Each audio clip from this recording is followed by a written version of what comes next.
On va peut-être appeler les autres orateurs. On a quelques questions. Alors, on a pris un tout petit peu de retard. On va essayer de ne pas trop déborder sur la pause. On sait que celle du matin est particulièrement importante. Alors, on a eu pas mal de questions en réalité sur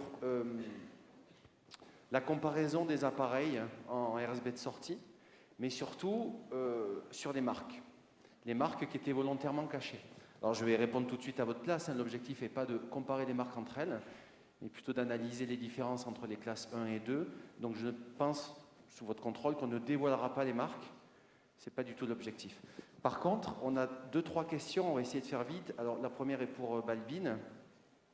Vous avez utilisé une méthodologie de pré-réglage propre à chacun des fabricants. Est-ce que vous attendez d'autres résultats si vous utilisiez des méthodologies de type NAL ou DSL? Et si oui, lesquelles? C'est une bonne question. En fait, on a choisi une méthodologie fabricant. C'est en discussion avec tout un groupe de travail pour favoriser quelque part l'expression de la stratégie du fabricant pour comparer classe 1, classe 2. En LNL 2, ça va changer les gains, ça va changer les compressions. Donc ça me paraît évident que ça va changer les résultats. De quelle manière? Il faudrait faire des mesures pour le voir. S'il y a des étudiants qui veulent engager un mémoire à ce sujet, c'est une bonne idée. Très bien. Vas-y, Xavier. Juste une précision, en fait, je laisse les appareils dans leur méthodologie native. Donc, ni NAL, ni DSL. D'accord. Ensuite, juste pour compléter en 2 secondes, on a fait des comparaisons en réglant tous les appareils en chaîne de mesure, méthode NAL 2 versus méthode fabricant. Il y a assez peu de différences, mais effectivement, ça a quand même un impact, quoi. Et bien, puisque tu es au pupitre, David, tu peux y rester, puisque la prochaine est pour toi. Tu as fait allusion à la typologie de configuration des tests, Ouais.